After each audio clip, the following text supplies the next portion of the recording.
Boruto writer Ukyō Kodachi shares support for LGBTQ representation in fiction. I decide whether my characters are straight or gay, or so on, even when that's not the main theme of the story. Boruto writer Ukyō Kodachi shares support for LGBTQ representation in fiction on Twitter on Saturday. He argued that LGBTQ characters ought to exist in fiction even when the respect of their identities is not a plot point, and revealed that in his own story he regularly decides on the sexual orientation of his characters as another way of making the story's setting come alive.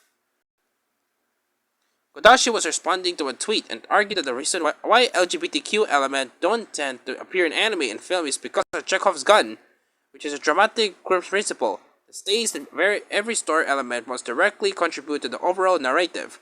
Kodachi wrote, "No, that doesn't explain it. If that were true, the heterosexual characters will also have no reason to be heterosexual. If you look at my work, there are cases where a character is LGBTQ, even when it's not brought up in the story.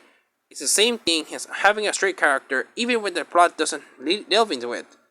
He went on, "Loving somebody is natural, and you don't necessarily need a reason to portray something that's part of nature. Would you be bothered if someone told you not to write straight characters because there's no reason for them to be straight?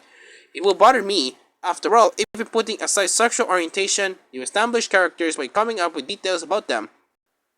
Oh, but it's not like I decide the sexual orientation of my characters when they like I'm rolling dice.